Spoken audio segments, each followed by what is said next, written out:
My name is Dustin. And my name is Jessica. We are the Popcorn Poops. Here at Popcorn Poops HQ, we produce a movie podcast and commentary track hybrid that may be synced up to whatever film we're talking about or enjoyed as a standalone audio program. Today we will be watching the 2003 film OLDBOY, directed by chan-wook. If you are syncing this recording up to the movie, go ahead and start the film and then press pause as soon as the Show East logo cuts to black. It's time to start the movie. Syncers, press play at the beep after the countdown. Ready? 3, 2, 1. And we're watching OLDBOY. I'm very excited about this. This is, again, one of my favorite movies. I feel like I say that every single time we record. Well, I don't think we've really gotten into stuff that we hate yet.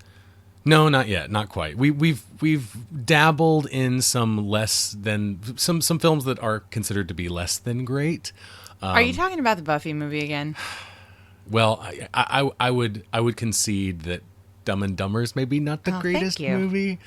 Also, Hook is not the greatest movie, but they have movies that have a special place in my heart. So whether or not they're really good, they're still considered my favorites, and we're still in that group of movies that I consider to be my favorites. And again, this movie's probably in my top 20 of all time. Is this your favorite Korean movie? Yeah, probably. Yeah, I would say so. Other Korean movies that would be in that list would be the same director's Puck's other revenge movies. In this trilogy. Part of the Vengeance trilogy, the first of which is Sympathy for Mr. Vengeance, the third of which is Lady Vengeance. Which is the best one? That's your favorite. No, they're all great movies. They're all definitely they're all great movies. In this trilogy, I kind of go 3, 2, 1. I go Lady Vengeance and then OLDBOY. I'm 2, 3, Sympathy. 1. OLDBOY, Lady Vengeance, and then Sympathy. And they're not connected in any way, only thematically, but not narratively. Character-wise, there's no connection whatsoever. So you can just watch any of them. They're all standalone films. Although I do feel like Lady Vengeance is. It has a sense of closure to the whole series. Yeah, I think so. It doesn't end on such a awful, terrible feeling as this movie does. And yeah, I mean, I would say I don't remember how Sympathy ends, but it must be bad. Well, I think like bad as in like uncomfortable. Oh, it is. It's not a happy ending. This is not a happy ending either. I would say Lady Vengeance is the closest it gets. I don't know if it's quite happy, but not quite happy. Like you feel closure. You do. You feel There's satisfaction. Closure, sure. Yes, absolutely. There's no satisfaction in this movie. No. It's all about taking away satisfaction. Not to spoil it, but Sympathy has closure. This one doesn't really have closure. It has kind of an ambiguous ending. And Lady Vengeance does have closure. And it does feel like it kind of nicely thematically bookends the entire series. But yeah, this is my favorite of those three and probably my favorite Korean film that I've ever seen. Not that I've seen a whole bunch, but I've seen probably 15 or so. I've seen a bunch of K-horrors. There are a few K-horrors I really I've probably like. seen 15 or 20 Korean movies. This is probably my favorite. But and The Host, I love The Host. The Host I is great. know everybody knows that movie, but it's one of my favorite monster movies. I mean, as far as like what order you watch these three movies in, like I said, it really doesn't matter. But I was fortunate enough to watch these three in order. Yeah, in the order that they were released. I saw the first one at the Nashville International Film Festival. I think it's international or independent. I think it's international. Nashville International Film Festival. And then I saw the second one when it was in a limited release at the little art house cinema, the Belcourt in Nashville. And then I think I saw Lady Vengeance there too. Did I go with you? Is Perhaps. that where I saw it the first time? Maybe I saw Lady Vengeance at Green Hills. Green Hills in Nashville also play, although it's a Regal Cinemas, they do tend to play some limited run movies from time to time. But yeah, I did get to see them in order. Most people see OLDBOY first, and then they go back and they watch the other two. But I actually got to see them in order, and that was pretty cool because I think they are, in a weird kind of way, they work best in order. But this is your favorite. It is, indeed. So we started off the movie, and we get right at it with him saying, "Let me tell you a story. Let me tell you my name." And the meaning of his name, he tells us right away, is getting through one day at a time. Yes. So that's definitely, I think... And here at the very beginning, he says he can't get through this day, which comes up later again. He says that later on in the movie he says, I can't seem to get through this day either. But I think it's really kind of his character where, I mean, over the course of 15 years, gets through one day at a time and becomes the person. The passage of time itself thematically is a theme huge. that is supported by a variety of motifs in this movie. One of which is coming up here very soon in the opening credits sequence. I love this image right here before we leave it with the X on the street, and it's got an arrow pointing in that direction, like don't go this way, and that's the way he was obviously taken, and the way that us as the viewers are going. It's a good image. I've just noticed for the first time that this umbrella matches the pattern. The paper. Yeah, matches the pattern of all of the stuff that the villain, so to speak, if you can, the antagonist, Woojin or Evergreen, covers all of his packages, his clues and whatnot in. But we've got the opening credit sequence here. Like I said, uses the time motif of clocks to support its passage of time theme. Well, and even like the ticking of the way the letters are ticking in the names. So I love the design of the logo for the movie right here, where the D and the Y. What is the meaning of Old Boy?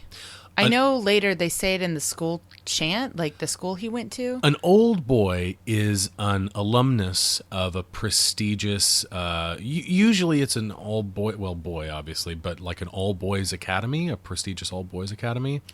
But there is such thing as an old girl for, an all-girls school. Okay. Yeah. Rich kid stuff. Something I would know nothing about. Got it. But this is our main character here, Odesu. Yeah. Let's give our disclaimer right now. Yes. Where we do not speak any Korean. Mea culpa. Yeah. And when it comes to, we can skimp by with Spanish, like in the orphanage. I speak Japanese. I've lived in Japan for 4 years. I speak Japanese. I can pronounce. I speak Japanese poorly. Yeah, I can pronounce Japanese words for days. Korean words is a whole different story. So much apologies for, especially to. So when I try to pronounce Korean words, they kind of sound like Japanese words. So much apologies, especially to my friends who. Some of my friends who teach in Korea who I know listen to this. Who have lived in Korea. Will be laughing at us the way that we laugh at other people when we don't laugh at people. We do a little bit. Okay. When they mispronounce Japanese We're words. bad people. We make fun of people. So we've got Odesu, played by Min-sik Choi, who does a terrific job in this movie. The painting. It's already changed. We missed it in the first scene. Yes. So this I love his smile. So this painting right here is a real painting called "The Man of Sorrow." That's the title of the piece, and it's by a Belgian painter named James Ensor, and it has an inscription on it or a quote on it that says, "Laugh and the world laughs with you, weep and you weep alone." And these are the first lines of a poem, a famous poem by Ella Wheeler Wilcox. Called, I believe it's Solitude. I think there are two titles to the poem. The one that I know it by is The Way of the World. Okay. But both are correct. I guess so. Titles. I hadn't heard Solitude before, but then I looked online and it seems that's what a lot of people call it. The following lines are, "For the sad old earth must borrow its mirth, but has trouble enough of its own." And it's a pretty famous poem. This is probably, it's definitely her most famous poem. The story is really cool, though, for how she got the inspiration, because it definitely ties into this movie, as it should. She was going, Ella Wheeler Wilcox was going to a governor's ball in Wisconsin, and she wound up, while she was traveling, sitting next to a woman who was all in black who was crying, a widow, clearly. And she spent her trip trying to console this woman, but by the time she got to the ball, she was so depressed that she could barely attend the ball. And when she arrived, she goes up to this mirror and, trying to conjure the ability to go and participate in society after being in such a sad setting for so long. And she looks at her radiant self in the mirror, and that's when she wrote the lines. That's really interesting because as he looks at the painting and kind of mimics the image in front of him, not only that, but later in the movie, and starting here actually, there's a lot of imagery that has to do with mirrors. Well, even in that exact scene, like he was looking at the painting, mimicking the expression, mimicking the visage. Yeah, so that's it's really interesting. And he's about a lot of mirrors. He's hallucinating now. He's hallucinating that he's got ants crawling out of his skin and all over his body. And this is going to end with him breaking a mirror. That'll be the first of 2 mirrors that he breaks.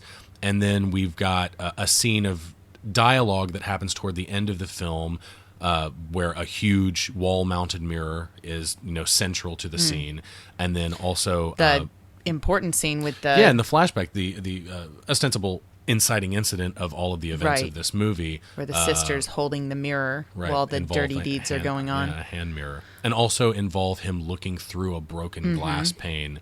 At So it's definitely. It's all over definitely the place, in there. Definitely in there. So that's interesting, and I wouldn't have picked that up unless I'd gone back and figured out her inspiration for that poem. So it's pretty cool that they went that far with it. So we've got our main character, Odesu, we haven't said yet, has been imprisoned. He's going to be imprisoned in this kind of dingy hotel-looking type prison for 15 years for, he has no idea why. No clue why he's being imprisoned. He doesn't know who's doing it to him. But before this, we did see that he was kind of an awful person. Kind of a terrible person. Spent his daughter's birthday pissing, trying to take a piss in the police station. This is the first moment of this movie that sets off the tone of discomfort. Like, this was the moment where I was watching this and I was like, oh, it's gonna be one of those movies where I'm gonna sit here and have some trouble watching it. This drawn out masturbation scene where he doesn't even finish, and it's just really awful. Yeah, it's pretty bad. But so he's tried to kill himself once already, and the blood stains on the floor are having them as part of the background is nice to me. Like, it's a nice touch, I think, especially in the scene where the hypnotist comes in and she walks across them, and it's just looking at the blood stains. Mm-hmm. The ants thing, what is that about? Because we get that later. Like, I looked up, the kind of drugs that make you hallucinate and see bugs, and it's like LSD or methamphetamines or Ritalin. But I don't think he's given those kind of drugs. So. No, well, he's given some kind of drug in his drink, I believe, that allows him to be more susceptible to hallucination. And it's I think you made a note about it, and it was the sodium barbiturate or something like that. Yeah, this truth serum. Yeah. And that could be it. He also makes mention of the gas that comes out of the wall when the music plays. Sodium pentothal. Truth serum. I don't know if that makes you hallucinate, but he does mention the gas that comes out of the wall is a Valium gas that was used by Russian special forces against, I guess, Chechen terrorists. That what he says? It was. My worldly knowledge is pretty small for someone who lives in another country. Well, but you and I both have American education. True. So but apparently it's a reference. He talks about this Valium gas, and it's a reference to the Moscow theater hostage crisis in 2002 that had to do with Islamist militant separatists who took 850 hostages, and they were trying to end the Second Chechen War. But what wound up happening is that the Russian soldiers used a gas to subdue these terrorists, and they wouldn't tell the doctors what kind of gas they had used, like what it was made up of. And so the doctors didn't know how to treat the hostages that were also affected by this gas, obviously, because they were trapped in the theater too. Mm-hmm. And like 130 hostages died because they couldn't get proper treatment. Wow. Apparently, the world still doesn't know exactly what this gas was made up of. But so it might have been Valium. Maybe it had components of that or something in it. But anyways, him saying that, like, this is the gas is kind of like he has information that the whole world still doesn't have. So that's interesting. That is interesting. Because, like, not knowing what the gas is was the big controversy of this incident. So So we're seeing now the progress. It's kind of a montage of world events and the passage of time. And again, via so many I don't televised know. World events, lots of which we don't know because that's an American education for you. And I know these are important to Asia. A lot of them are, central to Korea. Right. Lots of Korean stuff. But of course, like we recognize Princess Diana and 9/11. It's interesting to compare this to the montage that we get from the American remake of this, where it's we totally actually do get all American. We just saw some famous shots from 9/11, from the 9/11 terrorist attacks, and we get those in the remake as well. But the remake, of course, has more stuff like the inauguration of President Clinton and then President Obama. Not a whole lot of Bush, now that I think about it in retrospect. It just skipped 8 years. Yeah, whatever. I think they did show a shot of the mission accomplished thing on the, battleship. They also one of the clips from a ways back talked about the Songsu Bridge, which was a bridge that collapsed in 1994 and 32 people died, 17 were injured. Oh, wow. It was a big deal. But that dated that scene to 1994. I see. So Odesu is making progress. He thinks he is. He thinks he is. He's finally reached the outside, and he's tasted rainwater for the first time in like 15 years. He's right at the end of his stay here. I guess this is the last time he's going to be put to sleep by the gas. But he's going to get robbed of his success, as he does repeatedly throughout this movie. Yes, that's an ongoing problem for him, is that his efforts are thwarted time and time again. He thinks he's about to his get out. His successes are stolen from him over and over and over. He thinks he's about to get out, and he is about to get out, but it doesn't have anything to do with him, chipping away at a brick wall with a metal chopstick for, 8 years or whatever it is 11 years. Yeah. So that's horrible. See, look, this shot is totally focused on those bloodstains and on her standing shoes. Right on them. Yep. But this scene also highlights one of my few. This scene also highlights one of my few problems with the movie, and that the hypnotism. And that is the hypnotism plot point. For a movie that's so gritty and so, I guess, realistic in ways, a lot of the shots are very.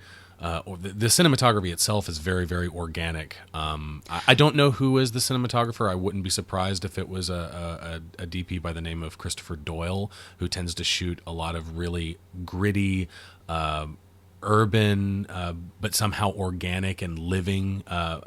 He kind of makes urban atmospheres and urban settings really organic and alive feeling. Grimy, grungy, that kind of thing. Also feels a lot like the works of David Fincher, the director David Fincher, who did like Fight Club, for example, Zodiac and The Social Network. Well, and even, when talking about how realistic this movie is, even the things that he does that seem extraordinary, even those things, I totally believe that he could do them. Like when he's beating people up and stuff. Well, if he spent the last 11 years punching a wall, then sure, he can punch a person's face. And it's not like he does it with any finesse. It's not like he does it with any skill. No, that's kind of the beauty of it. Barrels through it. Yeah. And he's like very the much thing a brawler. with the There's gyoza, nothing choreographed about how he fights. It doesn't really feel like there's anything choreographed about how he fights. He just brawls. The thing with the gyoza too, where he's able to find this one gyoza just by taste, I totally buy it because he ate it for 15 years. Yeah. So, it is really grounded in reality. I love how the first words he says here are repeating this man. Yeah, almost as though he's forgotten how to speak, and he's just mimicking. This is maybe the first instance, well, except for the opening of the film. The opening of the film is Dae-soo holding this man by his tie over the edge of the building. And there is a fan theory that this man is the real Woo Jin, or the real Evergreen. And who's the bad guy. Who is the bad guy. At the but as we learn at the end of this movie. Right. And it all there's lots of like little hints and stuff and bits of symbolism that like tie different elements in the movie back to this guy. One of which is the white-haired dog that he has here ties to Woo Jin's bodyguard, who has the white hair. Who has white hair. Okay. But it all kind of comes together in the final scene where the hypnotist hypnotizes Odesu in the snow and tells him that the hypnotism may not fully work, it may distort your memories, but what she has him do is she has him envision himself splitting into two different personalities. And the two different personalities are his normal self and then the monster. She refers to it as the monster. She specifically says that, yeah. And throughout this movie, multiple times, Dae-soo refers to himself as a monster, refers to himself as becoming a monster. He wonders his transformation into it. I mean, he keeps talking into about a monster. It. He even wonders the picture on the wall changing, like even that passage. Yeah, exactly. He looks like a monster at various points throughout the movie, and he wonders if he'll ever be able to go back to being Dae-soo. He literally says it. He says it exactly. After this is over, can I go back to being just Dae-soo again? And that's kind of interesting. And if the fan theory is to be believed, this man had his memories, I guess, distorted, and Dae-soo and Woo Jin are simply metaphorical. They're the same person, but they're metaphorical or phantom representations of Woo Jin's psyche. Interesting. That's cool. Well, but I mean, it's one of those ones where you can't really like disprove it at all because it's, you know, it's like, oh, it was all a dream. So it's impossible to disprove it. I love and hate this scene where he's pressed up to the back of the elevator. The first woman he's seen. And when they leave the building, she's complaining to a security guard about him, and he has her sunglasses. Yeah. So I get the impression that he did something terrible. Also, the dog thing, I hate that he kills himself with his poor puppy. Well, you know why he did that. I kind of got the impression that maybe he was having sex with the dog. That's exactly what the director said. Oh, that's awful. He was having sex with his dog. And this movie's just all about that. Yep. All about having sex with illicit sexual affairs. People and things you should not have sex with. He got caught by his neighbor, and he couldn't live with the shame, so he decided to kill himself and the dog. God. That's poor dog. But what he says, the dog's the victim in all this. But what he says comes back. It's the last line of what is it? I know I'm nothing but a beast, but don't I still have the right to live, or something like that? I'm no better than a beast, but don't I still have the right to live? Yeah, which is the last line of Dae-soo's letter to the hypnotist, which is ultimately what convinces her to try the hypnotism on him. Before we get too far from it, the clothes that he's wearing, the inscription on them was St. DuPont. The label, yeah, the inscription on the label was St. DuPont, which is a Paris brand name. That's as far as my knowledge goes because I don't care about brand names. So nope. kind of even like farther than that, like I don't like brand name stuff. So but this is notable because Paris is a lot of the setting for the Count of Monte Cristo. So right. Which we will talk about more later when it comes up, but it does come up, but that's about as far as it goes. Yeah, I mean it's an easy reference for this story. It's sure. easy because it's about a guy who was imprisoned and then unjustly for a yeah. long time. So, yeah. And then seeks revenge for it. Right. Basically, but it doesn't have any, He really looks like Spike Spiegel here when he's banging. punching everyone with a cigarette in his mouth. I really like that scene though. I like that he is allowed a little bit of that kind of cool, urban neo slick street brawler kind of badass. You said this was thing. based off of a Japanese manga, wasn't it? It is. I didn't realize that. It is based on... I would have guessed it was based off of a Korean comic. It's based on a manga written by Nobuaki Minagishi and Garon Tsuchiya. And it's actually not all that similar. Like, the basic premise is the same, but there are a lot more characters in the manga. The ending is totally different, has nothing to do with incest at all. And just the basic premise about the imprisonment. Although in the manga he's only imprisoned for 10 years, and in this movie he's imprisoned for 15 years. Well, in the remake he's in prison for 20. So yeah. So then when they remake this again in 5 or 10 years, it's going to be 25 years or 30 Monte years. Cristo's only 14. Yeah. So the number doesn't matter. the remake also mentions Monte Cristo just really briefly. But it's as brief as it is in this movie. It's just a throwaway. Well, I mean, it's really a surface level kind of illusion, honestly. Yeah. So we are now introduced to the female lead of the movie. This is a character named Mido, and she is recognized by Dae-soo as being the. Let's see if I can get this right. She is the. Right there, they just said it. They said it. Youngest female Japanese cuisine chef in Korea. It's very, very specific. The only thing that would make it more specific is it's like under 25 years old or something like that.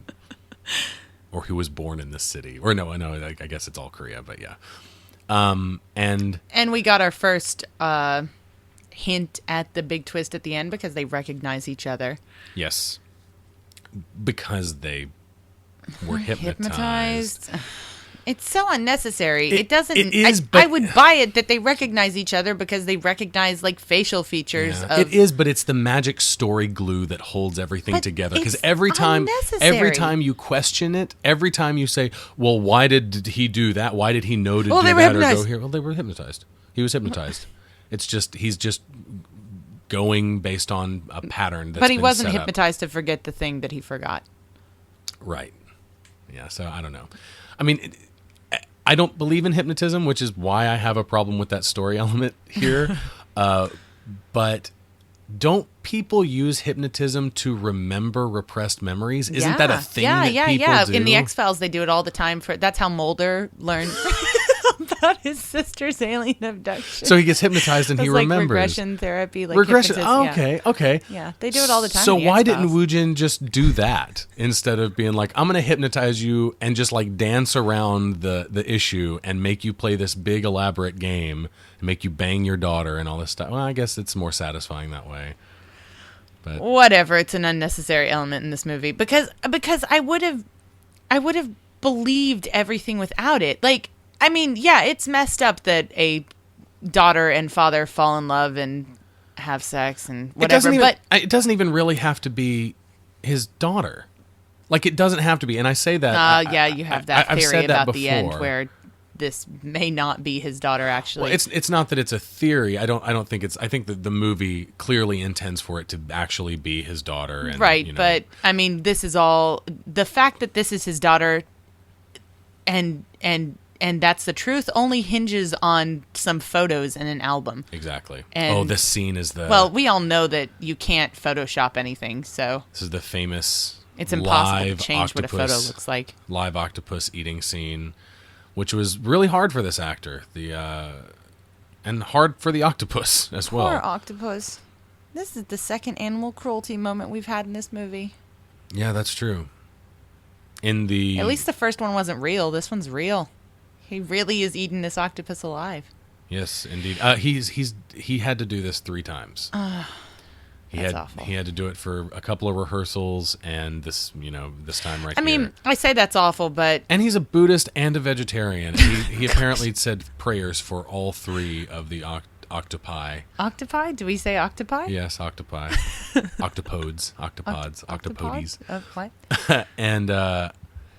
And when the director was asked about it, he was like, "Did you feel sorry for your actor? Did you feel sorry for Min-sik Choi making him do that?" And he was like, "No, I felt sorry for the octopi, actually."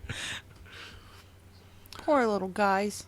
But I mean, it's really, after you live in Japan for 4 years, seeing seafood eaten alive isn't actually that weird anymore. Well, in Korea, eating octopus is actually fairly commonplace. It's like a delicacy kind of thing. What, live octopus? Live octopus, but they slice it first. You don't eat it like that. He's about to bump his head on the table here, and it's genuine.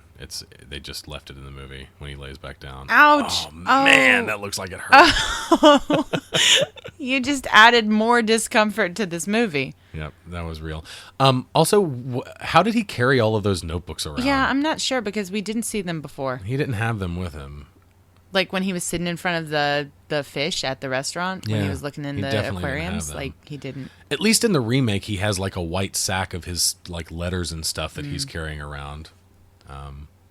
Not to say that the remake is better, because well, I mean, clearly it's the superior movie. I mean, I literally just rewatched it moments before we started recording, just to get a refresher on how bad it is, and it's worse than I remember it from the first time I watched it. Man, I forgot. I came in halfway through while you were watching it. Well, more than that, but I had forgotten. I had seen it before, and I had forgotten how bad the antagonist, the Woo Jin character is. Yeah, Sharlto Copley. Oh man, he needs to be like in an Austin Powers movie. He was all like, "They were fucking $1 million. They were fucking." That's the best line. That's the best. That or whore when he just screams whore over and over like again. The way he says everything is it's so put on. It's awful. This is a hard scene right here. This is probably my least favorite moment in the movie, and it's not because it's a rape. It's because of how she reacts to it. Yes. But again, they were hypnotized, which is the excuse that you go to. This movie has it's like this movie has carte blanche to do any despicable or storytelling sin that it wants. If she was hypnotized, then why didn't she just let him have sex with her right then?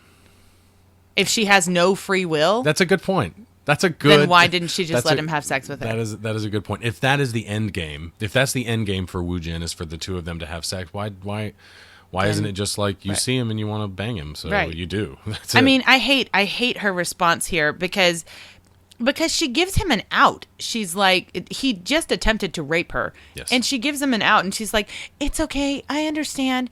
I brought you back to my house because I was helping you. So you must have assumed that I wanted to have sex with you. You must have assumed it was okay to have sex with me while I was on the toilet." That was totally, it's my fault. Because whenever I invite men to my home when I'm helping them because they passed out in my restaurant, it means that I'm please inviting have them sex into with my me body. when I'm on the toilet. Yeah. And then she goes on to tell him that, "Don't worry, I'm going to have sex with you later. Just wait, I'll sing a special song and then we'll have sex." Because he's totally hot. Look at that hot piece of man. And she even tells him, even if she says no later, that he should just have sex with her anyways. She gives him, he tried to rape her just now, and she said, "Don't, but it's okay, you can rape me later. If I sing this song, then you can rape me." Then you can rape me. Like if I happen to sing this song, that's how you know. I hope I don't get the song just stuck in my head randomly one day. The name of the song and start that singing it. She will be okay with being raped to. The calluses or on after, his, not to. I really like the calluses on his knuckles. Yes, I do too. The name of the song is called "The Face I Want to See." At least that's the English translation, but I don't speak Korean, so I can't figure out what the Korean actually is for the song title, so I couldn't research whether or not it was an actual song. So one of my friends who speaks Korean, you can go do that for me. Please correct all of our terrible also mistakes that have to do with... That's also... So like Ashley or Sam, if you're listening, then go ahead and make fun of me. Or Zach, you're in Korea. So also apparently it's really hard to research Korean movies. Nobody talks about them on the internet, in English at least. Yeah.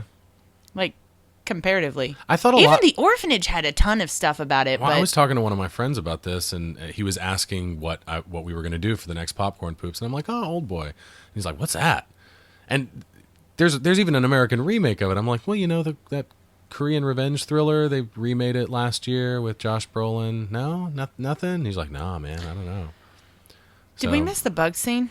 We did. It's a really That's one of really my great favorite scene. scenes in this well, movie. That's when she says, when she theorizes, or I guess regurgitates the theory that people who are hallucinate alone. people who are alone, people who are lonely hallucinate about ants.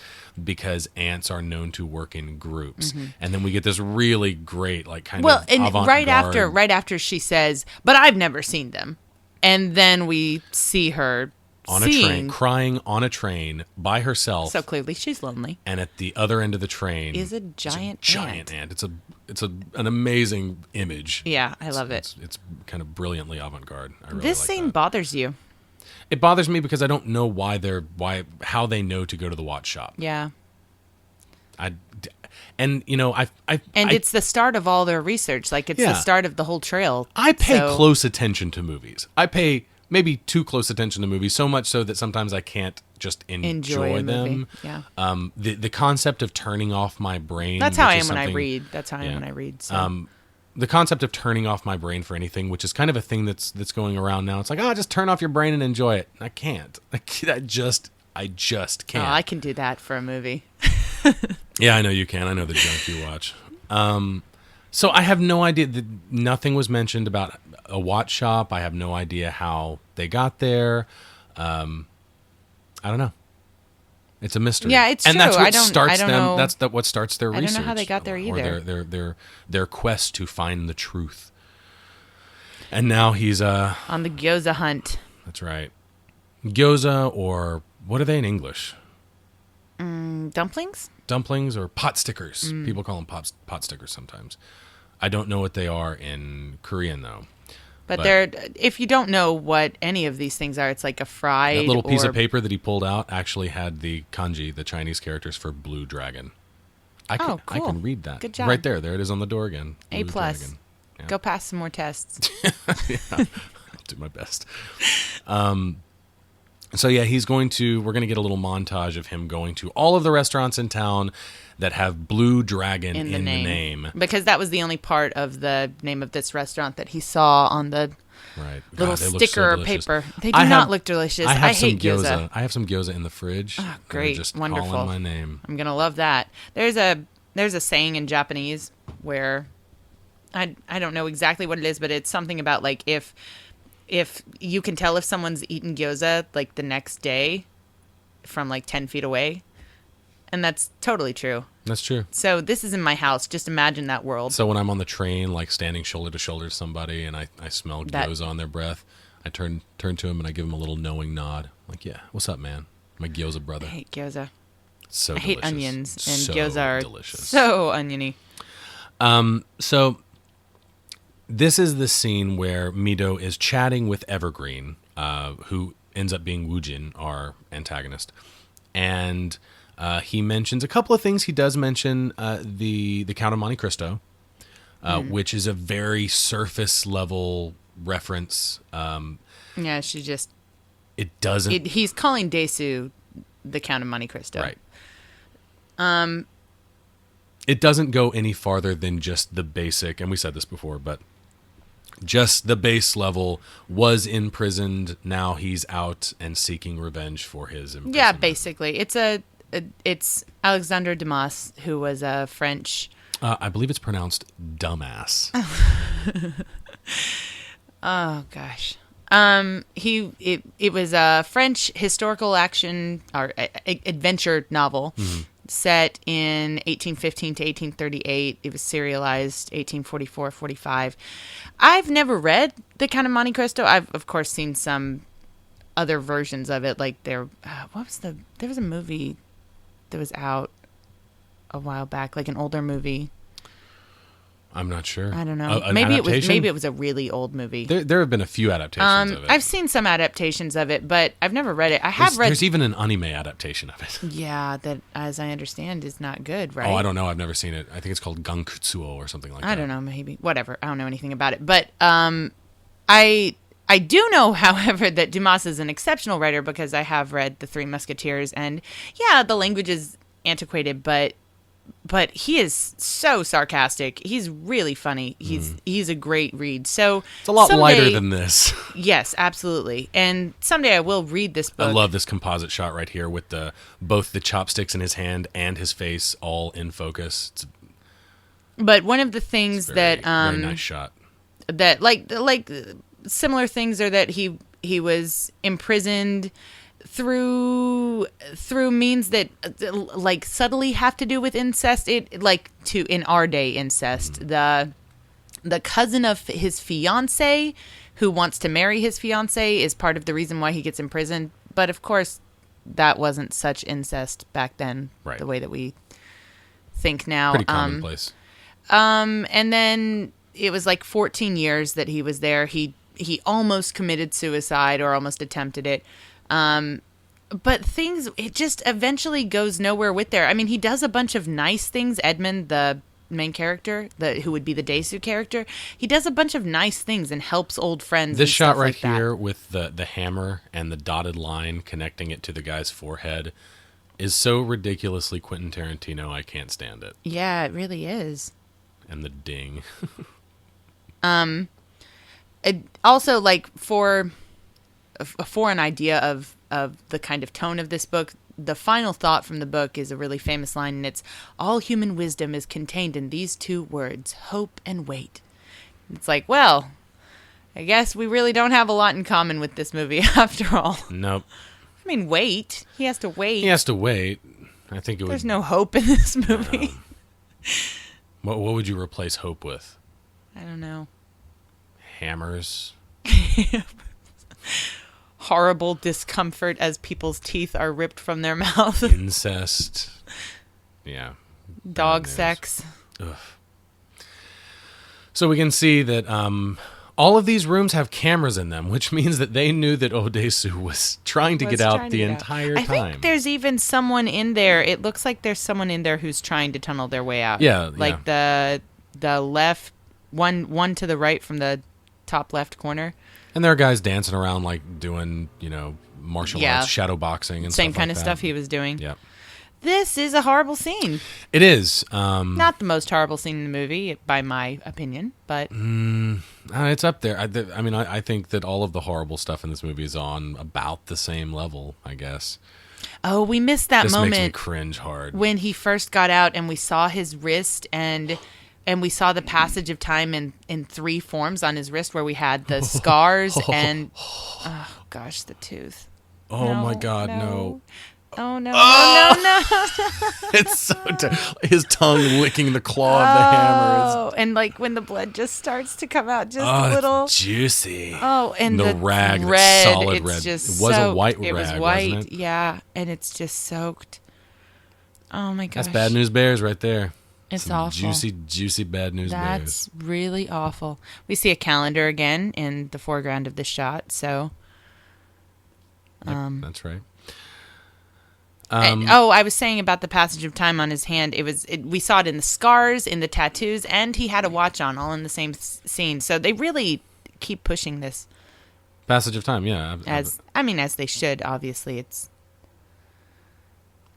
So we're about to get. He's taking the tape, which was the correspondence between Mr. Park, who is the director of this prison, and Woojin, or Evergreen, the man who had him put away. Oh, the other thing we didn't mention was the prince and the greatest scene in the movie. It's so good. The lonely prince in the high tower. Oh yeah, he did mention that. We couldn't really find a reference to. It's very quotable. It sounds but like it came from something. But there are a few things in this movie that are quotable that actually weren't quotes. So that weren't quotes, or that were misquoted even. Yeah, so maybe it doesn't mean anything. I thought maybe it could be The Happy Prince by Oscar Wilde, because oh yeah, he's lonely in that story sometimes, and he's up like on a children's tall poem column story, right? Yeah, the children's poem. Narrative poem. I also thought it could be The Man in the High Castle by Philip K. Dick, which is kind of a science fiction alt history about what would have happened if World War II ended differently. But I don't know, really. I have no idea. Maybe it's not from anything. I don't know, because the rock and sand thing isn't from anything, right? No, it's not, and we didn't mention that either. But But that is something that I want to get into a little bit. But those two things that we mentioned, the Oscar Wilde poem and the Philip K. Dick book, they don't really seem to have any significance. So maybe it just is what he says it is, and we're reading too much into it. He's just a rich kid living on the top floor in a penthouse, and he's lonely. This scene right here is amazing. Is wonderful. It's a 2.5 minute one take fight scene in this corridor. That's just brilliant. Just so impressive on every level. It's and I think one of the raw things and visceral. It doesn't feel choreographed. It right. feels real, and it's except for now that you've pointed out to me that the knife in his back is CG. It now I can't stop looking at it because it does look like it's floating. It looks like a CG knife in his back. And I really hate that. Yeah. I wish you had never said it. It's such a small element that unless you know, you'd never notice it. Yeah. You'd never notice it. Which is exactly how I think CG should be used. And telling someone, like I told you, that it's a CG knife just kind of ruins it. I mean, couldn't they have just stuck something to his... I think it would have proven too problematic for the scene, like trying to get the scene done. Worrying that they'd have to start all over just because it fell off or something. They did this over 3 days, 13 takes, I think. Oh my gosh, these poor guys. 13 takes they did this. Oh, these poor actors.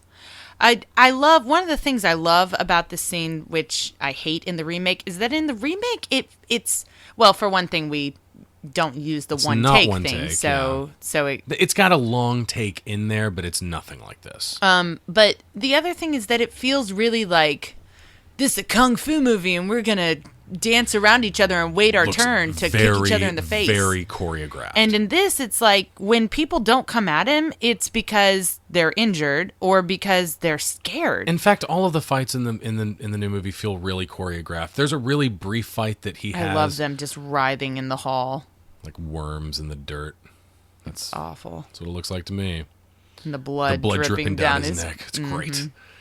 But yeah, in the remake, there's a brief little fight between the main character Joe and the antagonist's like bodyguard, who is a female in the remake and not I not forgot a male. that. And the whole thing is like very kind of like martial arts movie. I'm going to throw a punch and you're going to block it, and then I'm going to throw a kick and you're going to block it. When he fights with what's his name in this, Han? Mm-hmm. When he fights with him, he doesn't get any ground at all. Han is just owns him. Yeah. And that's the moment where we realize, he's not a trained fighter. That's because Han is a professional. Right, he's a professional, and this is a guy who just punched a lot of walls for 11 years. Now I have become a monster, he says. So there we have it. And he looks like one. He does. I mean, you get... He's drenched in blood. Various forms of Odesu as a monster. I think the first of which is really... Well, the first of which I think is him like in the police station. Mm-hmm. He's certainly a kind of monster there. And then him looking at the painting when his hair and beard are long. And interesting, the imagery of the angel wings on the monster, the juxtaposition of that. Yeah, absolutely. But and speaking of angel wings, there is a lot of Christian imagery and Christian ideology in this movie. Well, you even think the quote that we realized was not a quote from anything. What is it exactly? The rock. It is. What is it? It's a grain of sand and what is it? I don't know what is the exact quote. The exact whether quote it be a grain of sand or rock in water, they both sink alike. Right. And I thought that it was a quote, but like it was real quotable. And he often uses things like "laugh in the world, laugh with you." And then there's a proverb in here also, which we'll talk about later. But I assumed it was something, but it's not. It's not. As far as I know, it's not from anything. Not that I know of. It's from OLDBOY. But ideologically, it sounds a lot like... So I grew up in an evangelical Christian home. Church of God was the denomination in Tennessee. And there was an ideology, I guess a dogma, if you will, if you can call it that, in the faith that I was brought up in, that a sin is a sin is a sin. All sins are equal. Telling a white lie will send you to the very same hell that committing murder will send you to. And that quote is basically what that means. that's where Woo Jin is coming from when he says that. You know, whether it be a grain of sand or a rock in water, they both sink alike. You know, I grew up Catholic, and as I remember, you've got like levels of hell, and you know, you do this and you purgatory and all that kind of stuff. I wasn't real great about listening in my Bible classes, so I don't really remember much of that. But you've got that, and you've got the angel wings, of course. Behind, in the shot where he's mimicking the painting, behind him there's a photograph of a girl. It's either a photograph or a painting, but it's a small painting of a little girl on her knees praying. And actually later in the movie, Mido is gonna. She does the same thing. She mimics that painting. And you know, other random bits of Christian imagery, like the tattoo on. Oh, that's right. He's got a cross tramp stamp. Yeah, Woo Jin, he gets out of the shower and you see his ass, his nice man ass, and on the small of his back is a cross, a nice little pull-out target. So Dae-soo is reunited with his biffle, Ju-hwan. Yes. Who owns an internet cafe, which looks nothing like the internet cafes in Japan. This just looks like a room with computers. And he also smokes a cigarette like no one I've ever seen. Yeah, I've never seen anyone do that. Like maybe I could see someone smoking a joint like that if they'd already smoked a joint, maybe. But, yeah. And they were already messed up. Yeah, and they were like, I don't remember how to smoke it? this. But I can't picture someone. Oh, his login is Monster.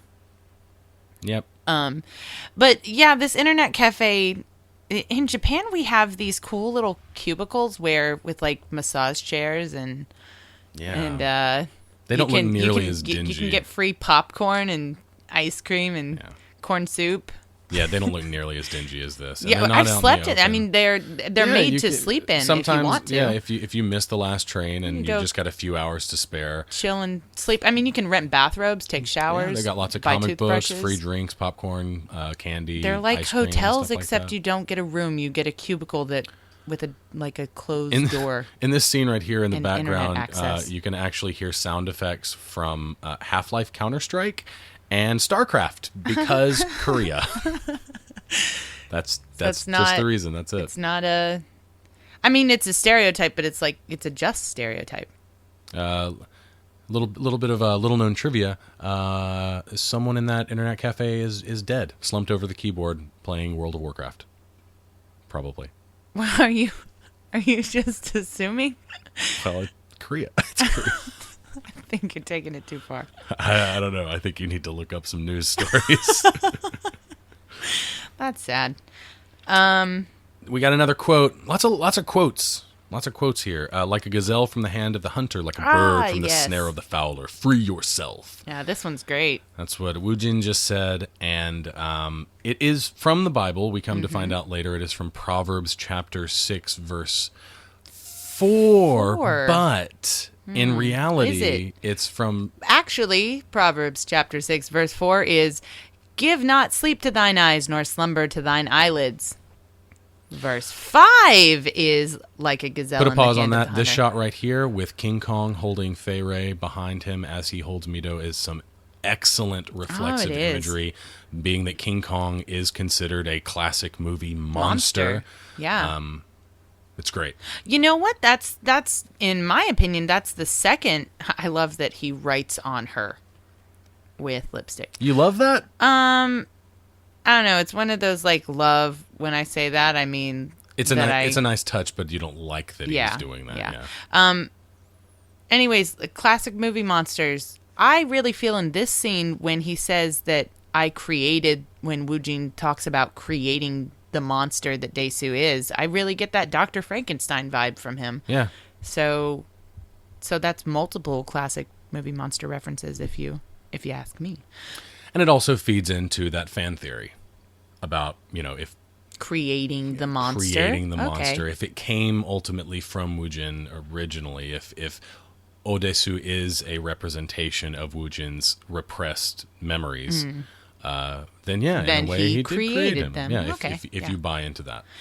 Anyway, so yeah, they didn't misquote, but they misreferenced which Right, going back to the Proverbs. which verse it is. Yes, so verse 4. He says... You said what verse 4 is. What is verse 5? Verse 5 is the right one. Is what it is, like a gazelle in the hand of the hunter, is verse 5. But they say, Daesu specifically says, chapter 6, verse 4. And verse 4 is the sleep, slumber, that one. Yes. It's a different one. So it's just wrong. Well, right? Well, the director doesn't... The director, I guess, tried to cover his tracks because he said something along the lines of he said it was like a hoax. He said it wasn't a mistake; it was a hoax. What? A hoax? I don't know. Who's he hoaxing? We're just sitting here, like, I just believed it. Yeah. I mean, I don't have the Bible memorized, so I just believed it. I was like, yeah, sure, 6 verse 4, whatever. And then later I looked it up and I was like, wait a minute. Hold on a second. Well, I mean, it's only slightly worse than... I mean, it's only slightly worse than I guess in Pulp Fiction, the quote from Ezekiel, whatever it is, that's not actually in the Bible at all. No, but that's different. It's different. It is that's different. different because it is different. It's but when about, you hear that makes his character like that's exactly. No. I think it's great in Pulp Fiction, but like when he says it, when he's like, "Oh, this is a verse from Ezekiel," you're like, buy "Oh, it. yeah." It's like, I okay. buy it. I'm like, sure, okay, it's in there. yeah, sure, Why that not? sounds biblical. No, but I just bought that it was what they said it was, and the fact that it's only one verse off is like, it was a mistake. Come on, It's a guys, weird it was a mistake. Let's be real.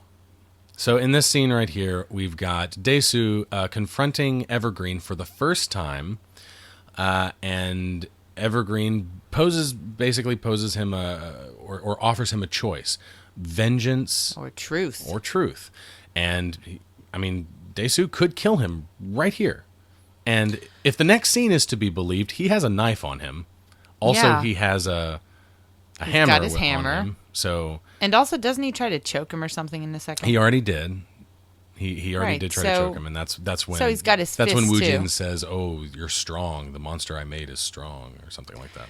And then we get our pacemaker story, which I believe he has a pacemaker. He's got a big scar on his chest, and he has all that medical stuff going on back at his penthouse where they're checking him up every day, I guess. But however, this little remote control that he's offering to stop his pacemaker is as dumb as it sounds. It's actually well, it's a red herring. It's not actually what he says it is. Right.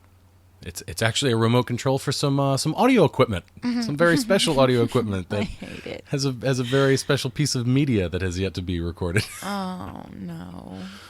But yeah, I heard that there was an HBO show that took this concept, the pacemaker. An HBO show that what? Took this concept, the pacemaker with a remote control. Really? So that you could just end your life quickly and painlessly. I guess assuming it's painlessly, but if you turn off your pacemaker, won't you just have a heart attack, which hurts? Yeah, I think that would hurt.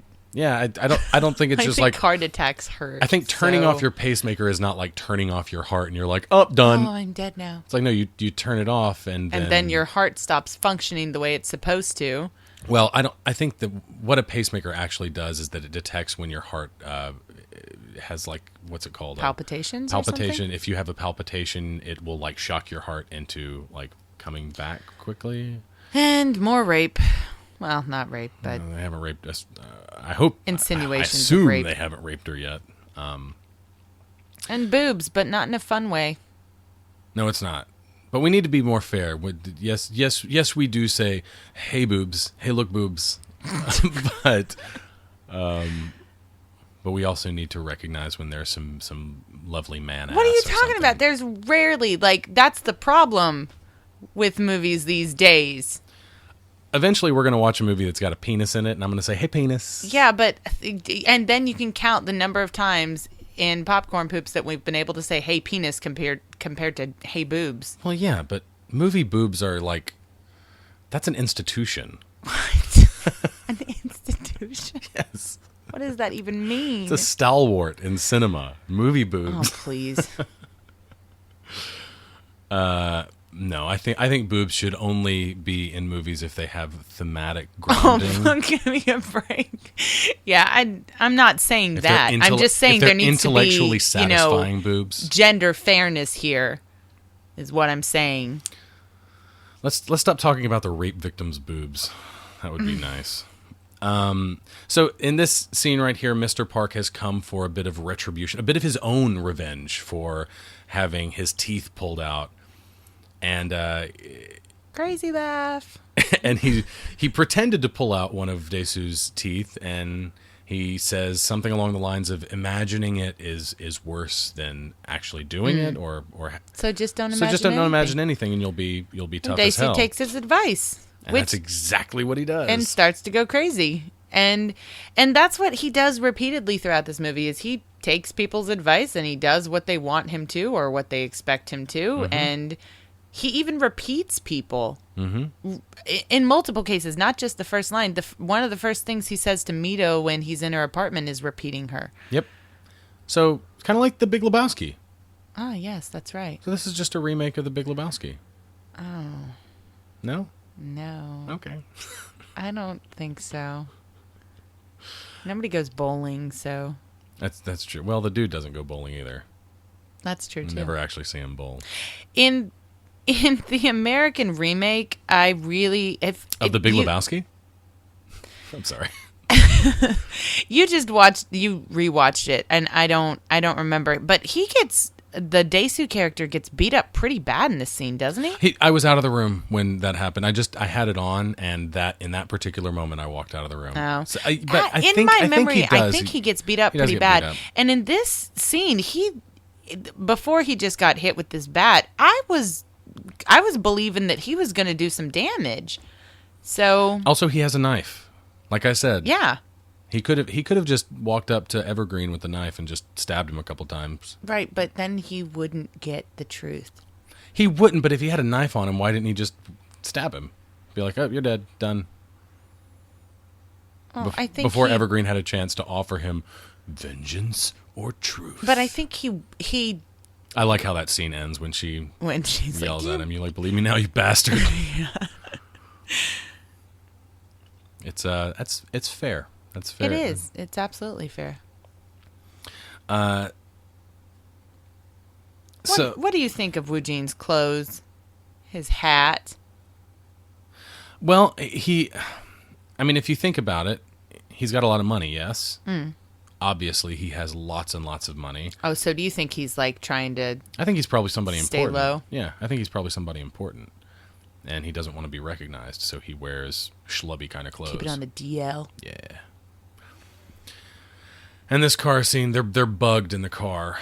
And they come to learn that they're bugged later, but they are bugged in the car, and she kind of loses it and starts singing her little song that indicates that she wants to bang Dae-soo. You can't just wish it away. You just wish away things that happen in this movie. No, don't sing it. Oh. It makes it really, really awkward. The fact that she's singing it like through tears, and you know what it indicates, and you know what it leads to, and it's. I hate it. I hate this whole thing. And the fact that it initially came from him watching a pop star on TV, like masturbating to a pop star. That's where the song came from. Is it? Is it that song? Yeah, it's the same song. Yeah. He wrote about it in his prison journal, and that's why she knows about it, the song name, and then she uses it, and she's like, "Listen, I know this song was important to your penis." I hate all of this. So this sex scene. See, here he is getting checked out. So I believe in the pacemaker thing. We're not at the sex scene yet, but the one that's coming up, yeah. The sex scene is to me worse than the like body horror, grotesque. Just emotionally, like psychologically, like you just think about what they're doing. I have a lot more trouble watching that sex scene than I do watching the teeth being ripped out or him cutting off his tongue. It really bothers me, and maybe it's because I'm a daughter and I have a father. Like maybe that's part of it. Maybe if you had a daughter, it would upset you more. Mm-hmm. But it really upsets me. I hate watching it. Do you want to hear the lyrics to the song? Not particularly. Where is my love? I'm getting lonelier in the nights. The words you send with your eyes. This is Shakespeare right here. It's like one of his sonnets. I'm gonna say it over the sex scene. I can feel with my hand. Don't. So many nights have passed. No, stop. My heart is going to you. I really hate this. As I shed my sad tears. You're the face I miss. You're a terrible person. I'm sorry. But yeah, this is the I hate this scene. The incestuous sex scene. And I've had to watch it. This is what, like the third time well, you had I've to watched it you in had like 2 days? Yes, you had to watch it once in preparation for the episode, and then we tried to record this once yesterday, and our audio was unusable. Sometimes we fail. Sometimes that happens, and sometimes you have to watch daddy-daughter fucking Oh, God. 3 times in 2 days. And I watched the remake today, so that's 4 times. And oh my God, gosh, this is just upsetting. You've mentioned before that the fact that she's so vocal really is worse than it absolutely is. That's what makes it. That's what makes it really, the things really that I hate gross about it. I hate that it's clearly her first time having sex. I hate how awkward it is. In the remake, as I recall, it's more like Hollywood movie sex, like kinda. more like, oh, this is sexy sex. But in this one, it's not. It's just really awkward they're and sweaty, and it's kind of real, they're gosh. And then him blow drying her hair afterward is even worse to me because actually in the remake he kind of moves her around the bed and he picks her up and he does all that sexy stuff, and and in this it's a Hollywood sex scene. But in this he's kind of slouched. Yeah, they're making awkward faces. Like a goblin, and he's got the bandage on his back, and he's just like kind of jerking around. It's like real sex. But him blow drying her hair, I mean, there are so many moments in this movie where he treats her like a little girl. This blow drying hair thing is so awful to me. He's treating her like and that's the other reason why the hypnotism is so stupid. It's because it's totally unnecessary. The idea that these two people could fall in love with each other simply because they were now I don't want to say it. Filling the void. I hate you. Filling the void that they have in their lives. That void. Filling all kinds of voids. I really don't like you. Because she needs a father figure and he needs a daughter. These are the things they've lost in their life that they long for. And so it's not difficult for me to believe that they would be attracted to each other because they're missing those aspects in their life. And then even you've talked about how there are, studies and stuff about people who are related. Yes, absolutely. I mean, there's mistaking. There's really no reason for the hypnotism thing to happen at all. Like Evergreen could have very easily just set up something where they would definitely meet and then let story magic take over from there. And say, hey, well, they've got a blood connection. She's someone who's lost a father and he's lost a daughter. Yeah, exactly. This is something that's documented scientifically that has happened. That people who are related and don't know they're related have found themselves attracted to each other and started relationships. And then somewhere down the line, they discover that they're cousins or something. And the stories that I've heard, a lot of them don't care. They're just like, oh, okay, that's weird. And the reason it happened is because there is an attraction there that they don't understand to be a familial attraction. Right. So they misinterpret it as a romantic sexual attraction. Right. And so that makes sense to me. And then, like I said, specifically, the idea of a woman who has lost her father searching out a romantic relationship with an older man, that's not weird. That's totally normal.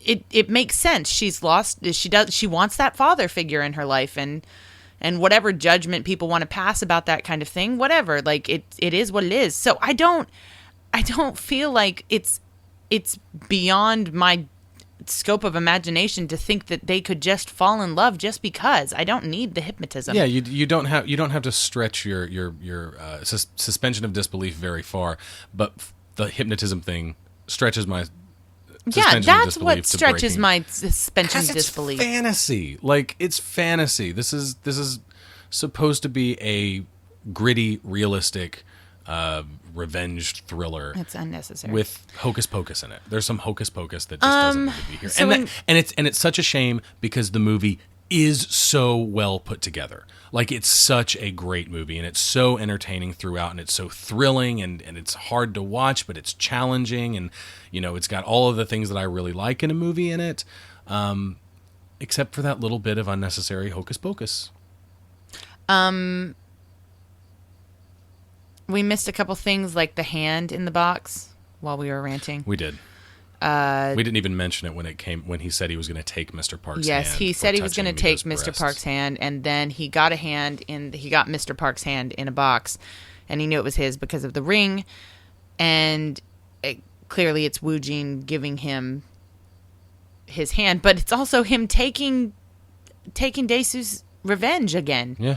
Taking it from him again and again and again. He keeps doing this. Keeps coming back. It's way worse than anything else he could do is just taking his revenge. This thing is weird to me. This moment here in the yearbook where they see Woo Jin's sister, what's her name? Lee Sua? Sua, yeah. Sua? She died. She committed suicide while they were at school, and in the yearbook her face is just a white oval, not like someone did it to the yearbook, but like when they printed it they took her face out of the pictures. I think that's something that they used to do at maybe only at prep schools. I don't know. I feel like I've seen that in like old pictures. Really? But in albums, like the yearly albums of old schools, I feel like it was like a thing If somebody died during the Europe, school year? maybe in England. Yeah, if they died during the school year, then their face would be whited out in the yearbook. Man, that's cold. Yeah. And that's weird too, because back in the day, the tradition of taking pictures of the dead, like death photographs, was like a really normal thing. So just having a picture of a person who died during the school year, I don't understand why Woo Jin doesn't hate Ju-hwan more than he does. It's really Ju-hwan's fault. Right. All of this really is Ju-hwan's fault. Yeah, Dae-soo was the one who saw. Dae-soo saw it, and he told one person. He told his best biffle. friend. Yeah, he told his best friend, hey, and Dae-soo didn't even know that they were brother and sister. Yeah, he didn't even know who the girl was. He was like, oh, no, that girl who rides that bike in your the class. girl who rides a bike, she was banging some dude. She's in your class. Because the secret Like, that got what, out, Suha? the secret that got out actually had nothing to do with their incest. Like, that wasn't. It had nothing to do with that. It was just about her being a slut. It was just about her being a slut and being pregnant. Because what happened was Dae-soo told Ju-hwan that he saw her messing around with somebody in the science room. And then Ju-hwan goes and tells a bunch of people, and he's like, "Oh yeah, she's a total slut. She's banging people at the school. He's banging a bunch of people, and that's what starts all this. Woo Jin tells Dae-soo that the reason he locked him up is because he talks too much. Yeah, it's literally just about. So in that scene where spreading rumors, but he really wasn't the one who did it. In that scene right there, where he takes a broken CD and stabs Ju-hwan to death with it. He got his revenge. Right, but... That's really whose fault it was. But why... I mean, the only reason he did that is because Ju-hwan was, like, saying on the phone, oh, she was a slut. Right, he got upset. He lost his temper. He lost his temper about it, but it's so weird to me that... I mean, well, it's not. This is our villain, our antagonist, and he clearly has mental problems, and he's focused everything on Dae-soo for whatever reason. He's decided that that's what his mission is. So it doesn't matter that Ju-hwan really is the one who did the bad stuff. He's the one who, what's the bad stuff in this movie? But he's the one who spread the rumors, not Dae-soo. Dae-soo is kind of a dumbass. Yeah, he is. And it's okay that he's a dumbass, because the movie knows he's a dumbass, and characters in the movie know he's a dumbass. Woo Jin actually says something along the lines of how have you gotten this far in life with that brain? What is wrong with you? He calls him an idiot basically, because at this point Dae-soo assumes that because Woo-jin cut off Mr. Park's hand, that now Mr. Park is cool with Dae-soo, just based on Mr. Park actually says it and confirms it for him, but I guess Dae-soo had to be thinking along these lines in the first place that, my enemy's enemy is my friend, right? Right. Yeah, that's what they say. Kind of dumb of him. I mean, this is the guy who locked him up for 15 years, and also you ripped out all his teeth. You ripped out all of his teeth. I don't think anyone's ever going to be cool with you if you ripped out all their teeth. Yeah, Mito's standing in the room with like a few guys that like ripped open her shirt and probably felt her up and were preparing to rape her when Dae-soo walked in. He's just not real clever. He's not a smart guy. Yeah, going back there for any reason is not a good idea. So, there's the sodium barbiturate thing, the sodium pentothal or whatever it is. And what was that in reference to? The truth serum. And yes, it's the truth serum that was being put in his water. Okay, that's right. Yeah, it's being put in the water. And then he goes to the hairdresser.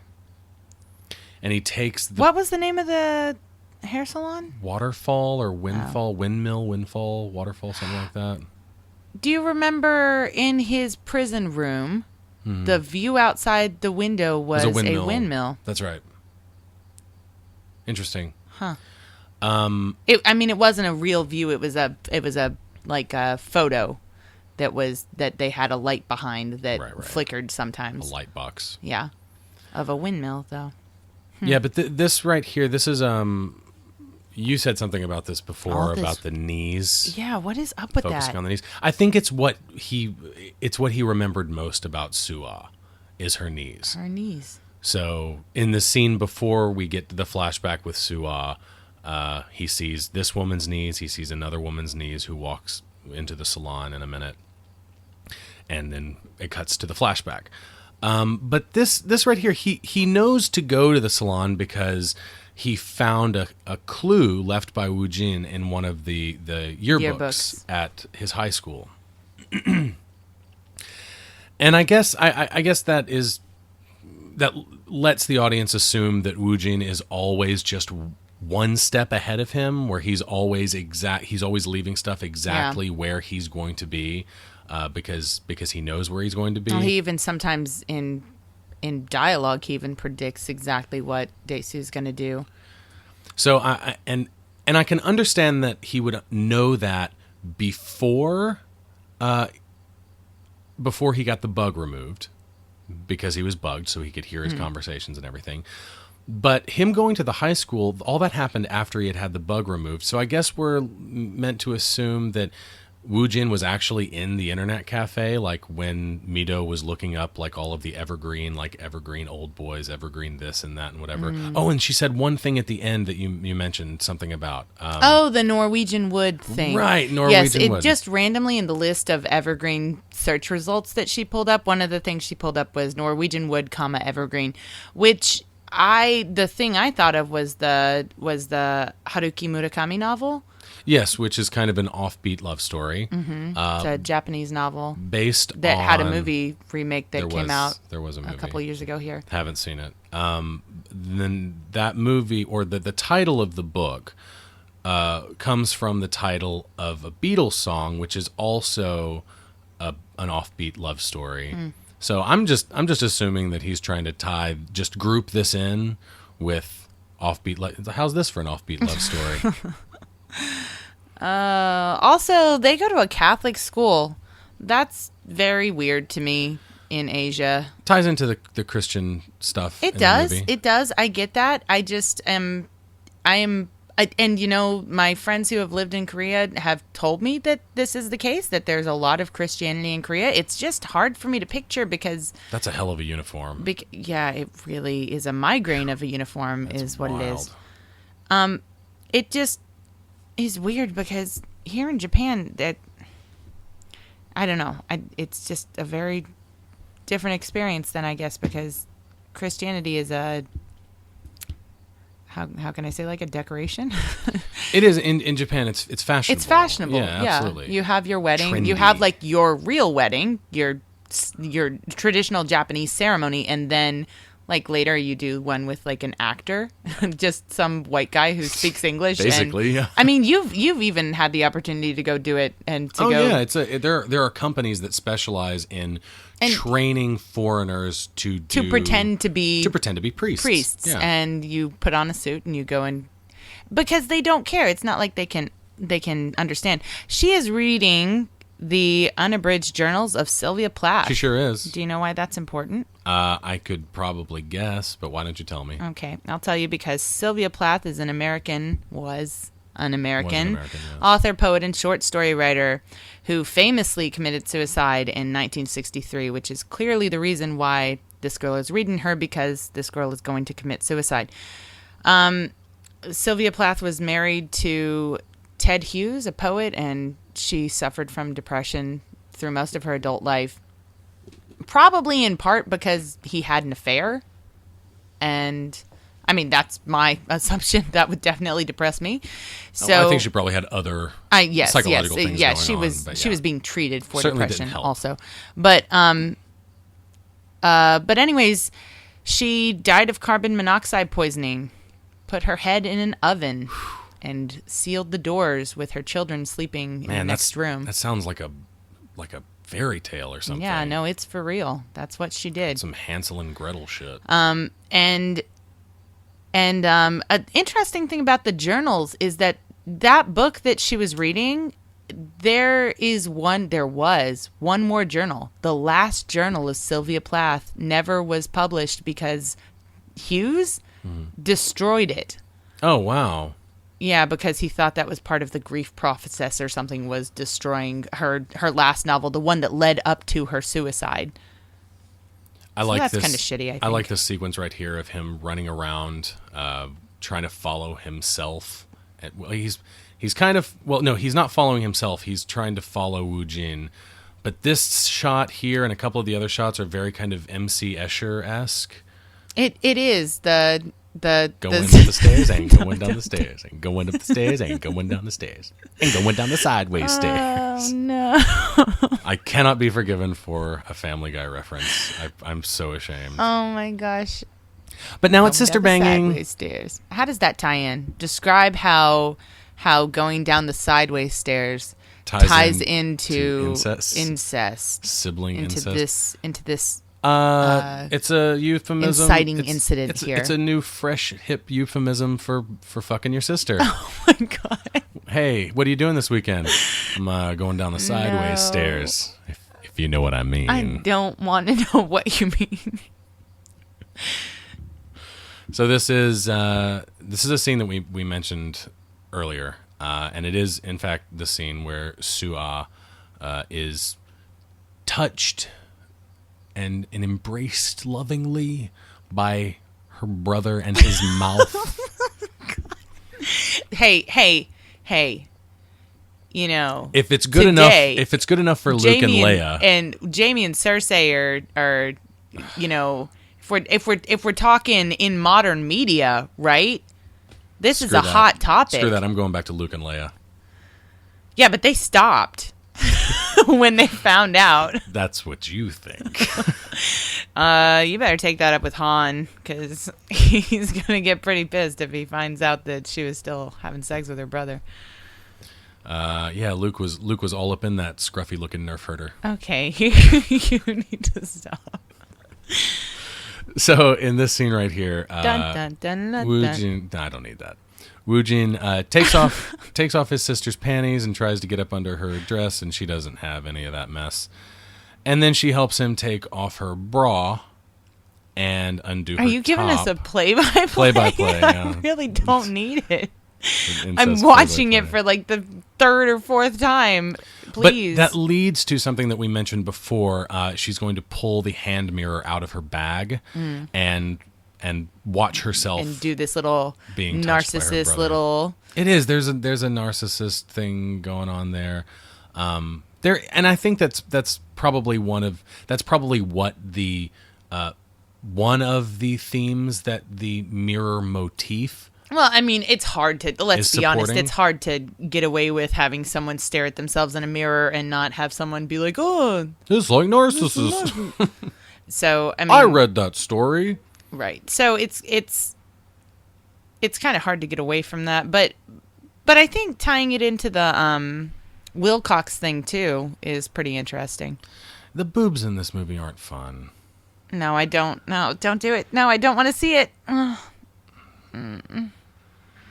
I grew up on movie boobs. I don't like the boobs. I in was this movie. I was raised on movie and boobs. it's nothing wrong with the boobs. These are fine boobs, but I don't like the way they're used. They're not good movie boobs.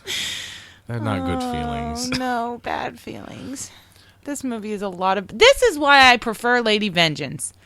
Not that there's not some uncomfortable, messed up stuff like the scene in the prison where she has to give the other prisoner cunnilingus. I wasn't going to say it like that. It's the medical term. You can say it. But I don't want to say that. Free yourself. That's okay. Cunnilingus. So, the shot of a clock right there. Boom. How's that for a motif, bitch? Did you just call me a bitch? No. I'm sorry. For no reason. I'm sorry. And God. But yeah, like Lady Vengeance has some messed up, uncomfortable stuff too. But yeah, absolutely. But overall, I don't know. I don't get the same level of like this movie is just discomfort after horrible thing that happens. And at least when most of the terrible stuff is happening in Lady Vengeance, you're kind of rooting for her. Before this flashback is over, and it's just about to be over right now, all of that was color corrected in post-production to have kind of a sepia look to it, kind of a, an antiquated look, dare I say, first 10 minutes of Wizard of Oz. Okay, sepia yeah. tone kind of thing. You can dare on. say that. That's cool. I'm okay with that. I do really like that. It's a nice touch. Our cat is destroying things behind us. Anyway, so what was I saying before that? I don't know. I cut you off to talk about the Wizard of Oz and Thanks. how this is totally a remake. Lady Vengeance. In Lady Vengeance, where this is not a remake of the Wizard of Oz nor of the Big Lebowski. So we're just going to stop that. In Lady Vengeance, the thing is that for most of the movie, I'm rooting for her and I'm getting satisfaction from the things she does. Like, and she's doing it all in style too. She's dressed to boot, and she's like, when the blood's splattering, she's got a little rain slick to keep it off, and she's prepared. She means business. She means business, and she is just on top of it. And the whole movie, it's just like, it's not like this where you're, especially on a second watch, you're just like, no, don't do it, and you hate everything. In that movie, the whole time you're like, yeah, get it, go for it. I love get your vengeance. How throughout this entire movie, he has evolved visually, evolved aesthetically, and now he looks like he is more put together than he has ever been. And he's been slowly that's totally getting true. there. And every place that he's been, and then by the end of the movie, he's going to be totally nuts again. And that's what I'm getting at, is that at the very beginning of the movie, he's sweaty, he's drunk, he's ripping off his own clothes, he's trying to piss not in the as corner. in shape as he is. He's a mess. Oh, and he's not in shape at all. And then when he gets out, he's given that nice new suit and he gets the sunglasses. But he still looks kind of crazy. But yeah, he's got kind of the crazy hair. And then when he goes to the salon, he gets the haircut. He's got new duds on, and he goes up to this penthouse, and in the course of a scene, he just becomes a dog. Like he ends up crawling on all fours. Drops all the way back down and keeps going. Yep. Goes under the floor. Also, right here, he is basing all of his knowledge about what buttons to push in this elevator on a misquoted Bible. Yeah, it's a really conveniently extrapolated bit of information. Yeah. 6-4-4-6. How are we going to get this in 6-6-4? Well, so he takes that first. He has to go back. Definitely book 6 verse 4. Well, he has to go back and he has to take that information and he has to say, okay, he said this Bible verse, or he said this one thing that is a Bible verse that comes from Proverbs 6:4, even though it's actually 6:5. So he gets in the elevator and he starts using it as a code, And then the two of them board the elevator, and he was on the right track. Because they're about to put in the number. No, they already did. That's my biggest problem. He gets on and he's like 6464, or maybe pushing 6 and 4 at the same time, because at the prison he saw the guy pressing floor 7 and 8 at the same time to get to the in between floor where the prison is, and he's doing all these combinations, and then they get on and they type 0604. So his assumption was correct. Yeah. Which is the crazy thing. I would have been fine with him making the wrong assumption if they just got on and typed some random numbers, and the audience is like, oh, because it could have tied into some of the witty little narrative moments in here where he's like, let's see if 15 years of or 11 years of pretend imaginary training can amount to something. Yes, it can. Let's see if 5 days of detective work can pay off. Guess not. Right. It would have been funny. But and not only that, but it also plays into his successes being taken from him. Where he thinks he's on the right track and he's doing the right thing, or he says he's going to do something, or he makes a promise and swears vengeance of some kind, like he did with Mr. Park and his hand, and it's taken from him continually. It's a small thing, and we're going on too long about it, but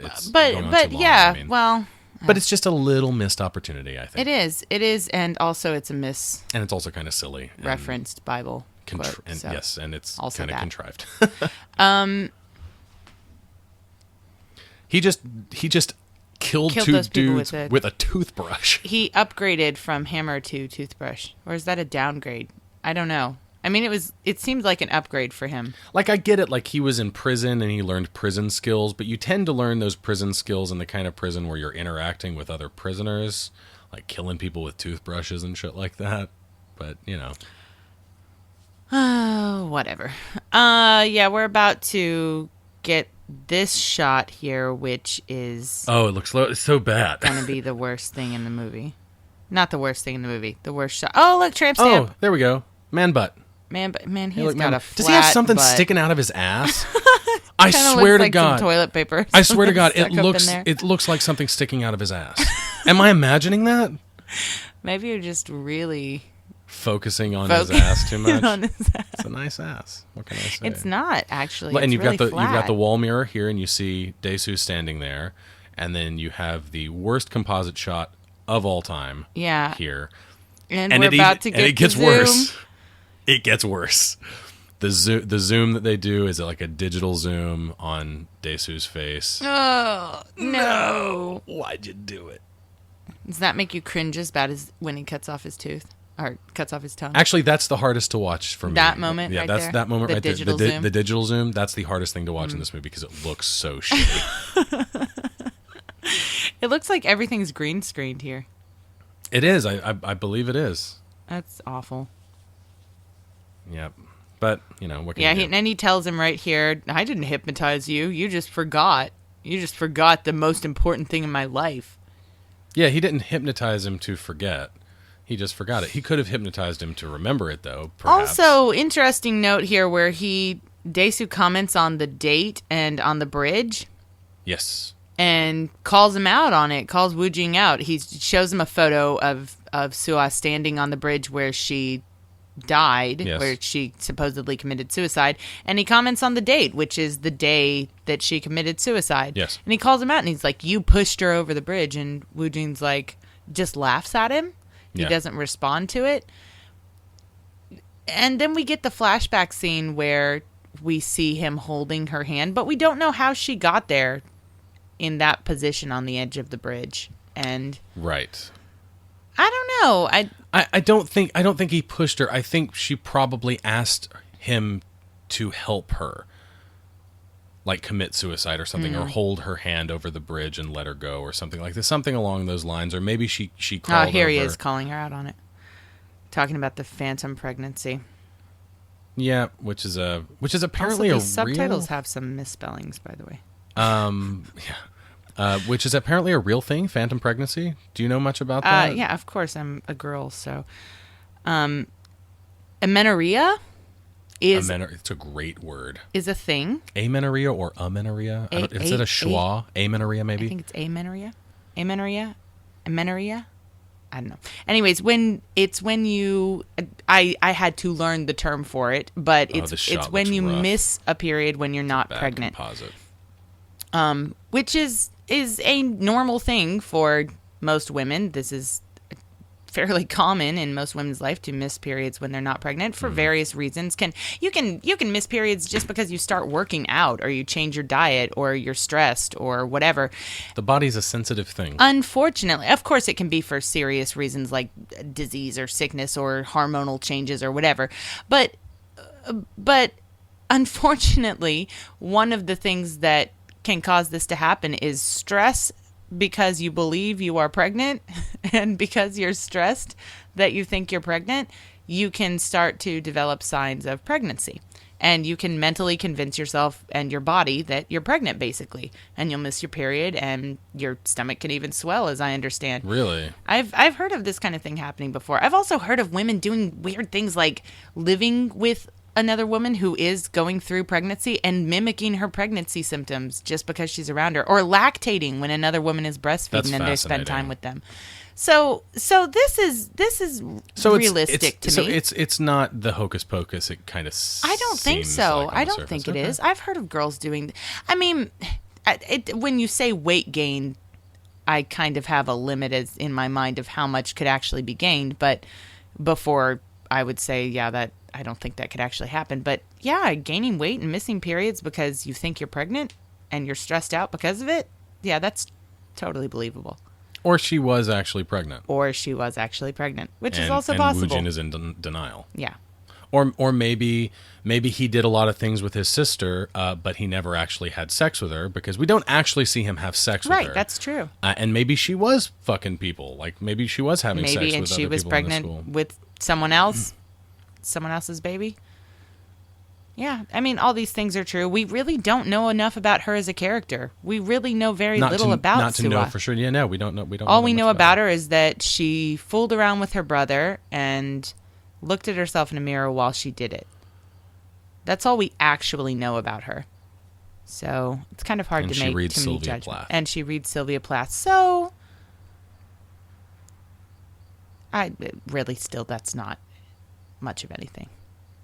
Yeah. So now we're about to get the reveal of what I think. This isn't my theory. I think the movie is very clear on what it wants the audience to think, and that is that Mido is definitely Daesu's daughter, that he has been having an incestuous relationship with his own daughter.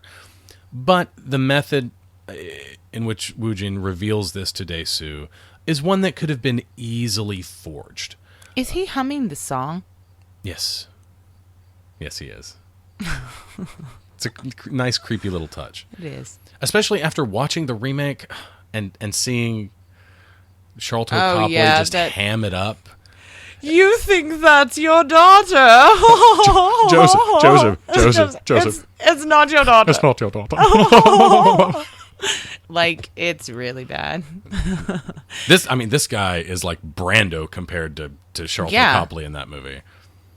Which sucks because Charlton Copley is better than that performance. He is way better than that. What was the movie he was in? He was in District 9. Yes, and I liked him in that movie. I liked that movie a lot. He's great in that. He's really great in that. Yeah, so here we get our reveal moment where we're flipping through the pictures. Okay, baby picture. And we see this little girl grow up. Toddler. A little older. And then why? I mean, there was a pretty big jump there of like 5 years or so. Yeah, exactly. You could have just put another girl who looked a little similar. I mean, and I think that could even play into a line that Mr. Park says earlier in the movie. And then here he looks at himself, and it's clearly a reference to that painting that was on his wall because it has the laugh and the world laughs with you quote at the bottom. But I think that and also mirror, by the way, mirror. Right, another mirror. If this is a forgery, then I think that it also plays into what Mr. Park says to Daesu earlier about what you imagine or what you think is worse than the reality. So if you don't imagine things or you don't think things, then you'll be tough as hell, or you won't have to put up with any of that stuff. You won't have to deal with that stuff psychologically.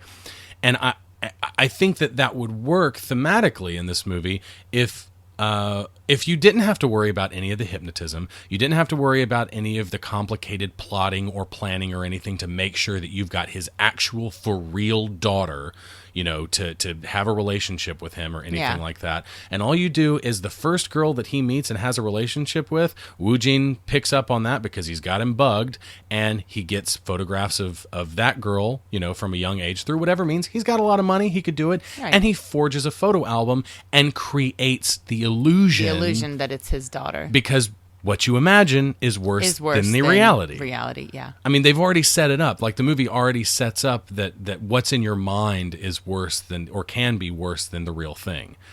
And I think that could very well have been the case. Which in the genre of horror is a commonly used. Horror, but yeah. Well, but yeah, in horror, yeah, it is. In horror is... I'm not saying this is a horror movie. Oh, I thought that's what you were saying. No. I'm saying, like, it is horrific.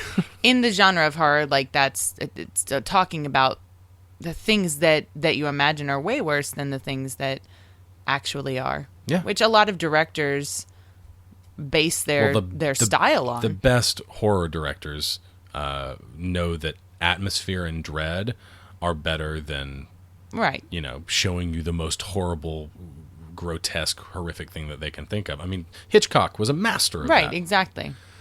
So, but I think the movie already kind of sets that up. I think it sets that up, and it could have been an interesting way to go about that. Ditch the hypnotism plot, ditch the idea that he's actually banging his own daughter, and make it about Woo Jin breaking this man's psyche. Breaking him psychologically, breaking his mind. You're saying ditch the daughter thing in the sense of trying so hard to make it fit?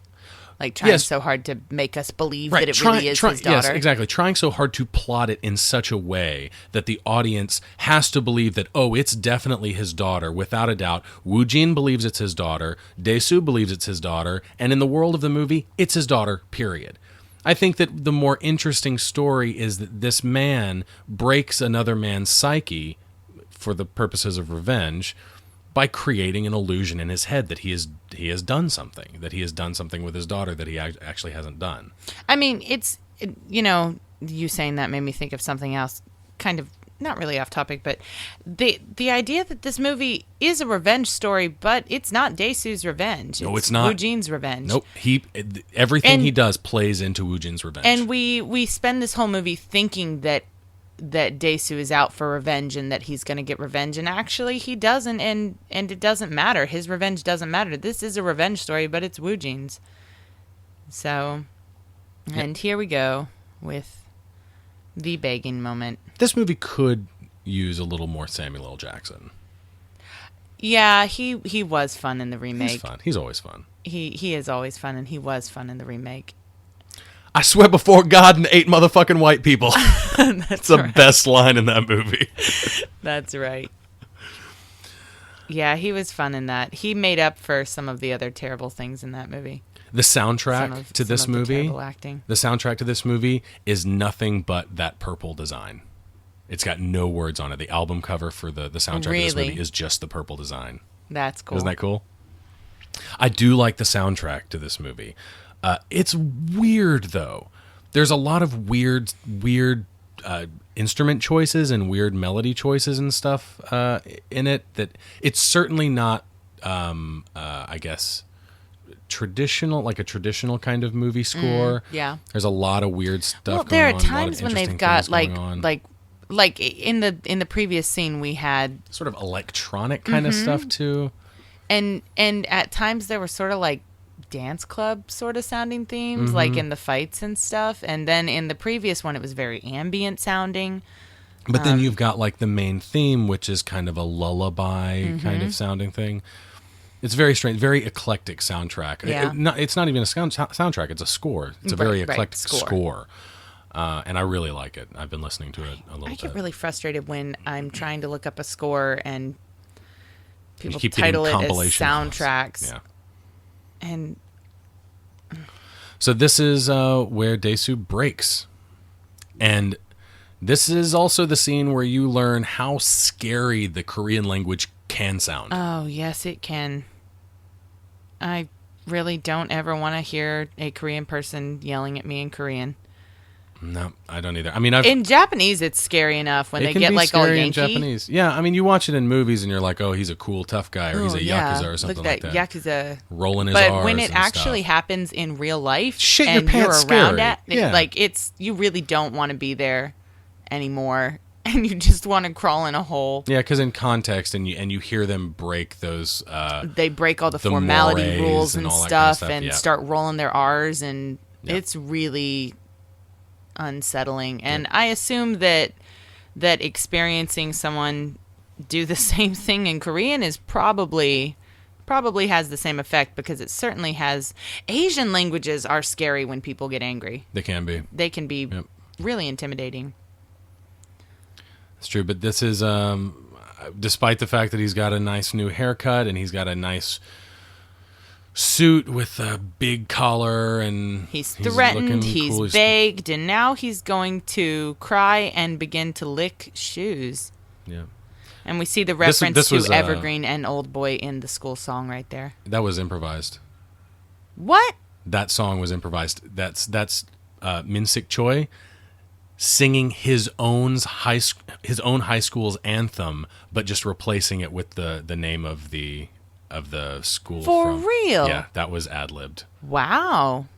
I mean, I'm saying that not because it was an amazing song, but because he's a tremendous actor. Because of the illusions that were made in those two little brief moments right there. Yep. And they were believable, like totally believable. That just came out of his head. That wasn't in the script. Wow, that's fantastic. Yes, he is an incredible actor that knows what he's doing. He licks a lot of things. Do you remember the scene where he licks his hand earlier in the movie? With the rain. Yeah. He gets like obsessive licking in a few scenes, and at this point I feel like they're equals. Like at this point I feel like they're both they're both despicable people who've done horrible things to other people, and they kind of deserve each other now. They've given each other licks, right? I mean, and they're both laughing and acting crazy, and exactly. Like Dae-soo's wife is dead. She was murdered by Woo-jin. Yeah.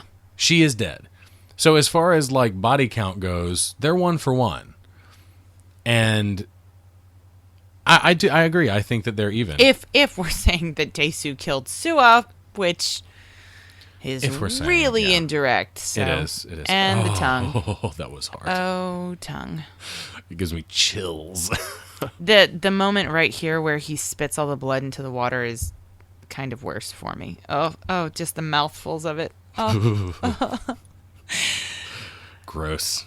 The really bad compositing as I understand, shots are you worse, can die from blood loss just from cutting off a tongue, right? Is there a major like artery or something, a major bloodline? I thought I had heard something. I mean, not that I know a lot about that or science or anything like that. Tennessee education. Oh, by the way, speaking of us not knowing a lot about anything ever.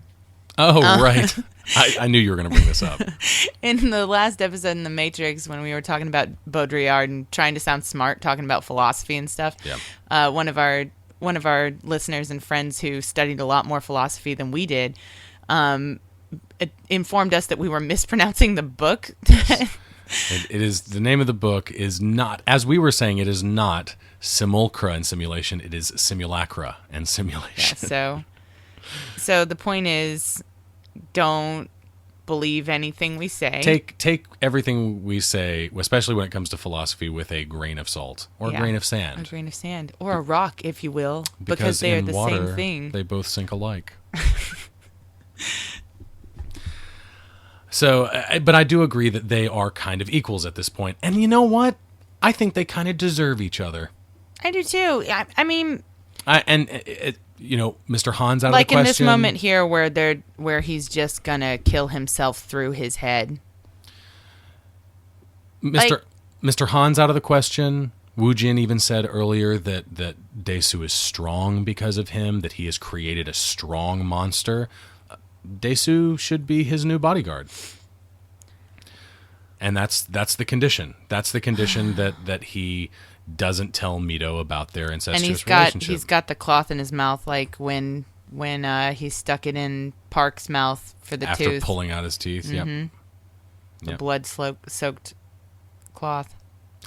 And this remote control, we will now learn, does not actually turn off the pacemaker in Woojin's chest, but in fact turns on the stereo system and plays a choice piece of audio. Oh no! Namely, the audio from the night that Daesu and Mido banged. To use the parlance of our times. Oh my gosh! Speaking of the Big Lebowski, What? the tongue What? is like Bunny Lebowski's toe. Disembodied toe, disembodied tongue. Is that so? I can get you a tongue, dude. I can get you a tongue by 3 o'clock this afternoon with a tongue ring. You're silly. Look at this. This is Look at this not the pretentious Big shot right here with Lebowski. his head way over to the left of the screen. You see that? I saw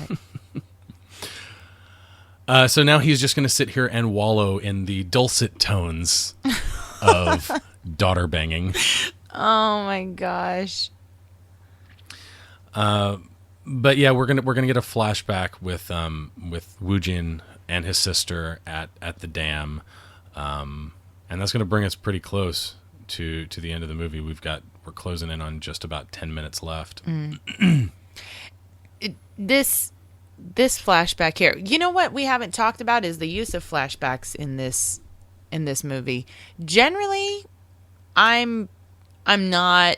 It's not that I'm not a fan. I just think they're mostly misused, or they're used unnecessarily, or they're used when a different method could have portrayed the same thing in a better way. Right. And I mean, at times flashbacks are a great a choice. It's a narrative tool that can be beneficial to a story, but it can also be detrimental to a story if it's used in a way that doesn't feel natural to the progression of exposition, to delivering information Right. to the audience. And when it's not something that pulls you and distracts Yes. you from what's going on, it if it right. complements it. Like, its purpose is to obviously to expose information, to deliver information to the audience about the plot, but the very nature of flashbacks pull the audience out. Right. I think this movie does it well. I do too. I think the flashback at the high school is one of my favorite portions of the movie. Yeah, It's so yeah, well I done. agree. Yeah, I think this movie does it really well. This shot right here, where he's holding his hand out over the dam, and he pulls his thumb back, and you hear the gun cock. It's really, really great little bit of sound design. Yeah, nice. And then he blows his brains out. The other thing this movie does that I generally don't like in movies, and that it does really well. I was going to say this. Narration. Yep, it does. Narration, much like flashbacks, is used to deliver information to the audience, and more times than not, it's completely unnecessary. It's over expository, or it deigns to tell rather than show. Well, right, it is the which essence is, of which telling is the, rather than showing. Which is like the most basic writing 101 criticism that you can get, which is, show don't tell. And then when you use a visual medium like a movie and you tell instead of show, it's like, really, really, why? There's really no reason right now. Yeah. But at times a narration can be fantastic for a movie. It can complement it in such a way, and in this movie it can give you insight into a character's thought process that you would have no other way of getting. It's almost subtle in this movie, the way it's used. It is. I think it is. I like the narration in this movie. I think it works. It adds to it. Yes. Additive. That is the key word. It is additive to instead the experience. Of distracting from the experience or irritating me by making me go, I know, duh, okay, I can see it happening. Yep. Absolutely. It adds to correct. his character, and I mean, some of the wittiest moments, at times it gives us comic relief in an otherwise really, really upsetting movie. So, yeah, I love the narration in this movie. And you know what? To the remake's benefit, or to the credit of the remake, I think its flashbacks are also pretty good. I like the flashbacks in the remake too. I don't remember them in the house, especially like them in the mansion with the father of the antagonist walking around and shotgunning his family. Yes, but however, that makes me remember that in the remake they had to like up the ante, and it wasn't incest between a brother and a sister, but it was an incest with like a whole family. Like the daughter is fucking the dad, and then the dad is also fucking his son. Yeah, and the wife. You would hope, I guess. Hope? Do I hope? At least. But yeah, they did kind of up the ante, and then threw the whole fake daughter thing in there for good measure. Yeah, like the thing on the TV where we talked about it a little bit, but it's no thanks. There is a single solitary point that I think the remake excels over the original. Only one. I know what you're going to say. It's the ending. Yep. We're closing in on the ending right now. Right now, the hypnotist is, like I said before when I talked about the fan theory, the hypnotist is now separating Dae-soo from his monstrous self, separating and trying to erase those bad memories. And the monster has turned around and it walks away and will die. Right. And he will be left with just his good memories. And at the end, when Mito finds him in the snow... Oh, and look, I mean, for another set of imagery saying that we lost one half and it's all on... Yes, the reel-to-reel. Reel-to-reel, and it's only on one side now. One side is empty, the other side has got the tape, has got memories, if you will, recorded information. And Mito finds him in the snow. They embrace, and he smiles initially, and then his face kind of distorts and turns into the face he was making when he was mimicking the painting in the cell.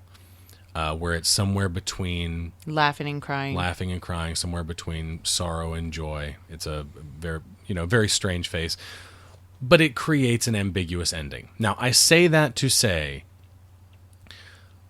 more times than not, 9 times out of 10, if a movie has an ambiguous ending, I like it. I like it because it generates discussion. The problem I have with this movie having an ambiguous ending, it's just one question that we're discussing, is that it's the question is simple. There's no discussion to be had.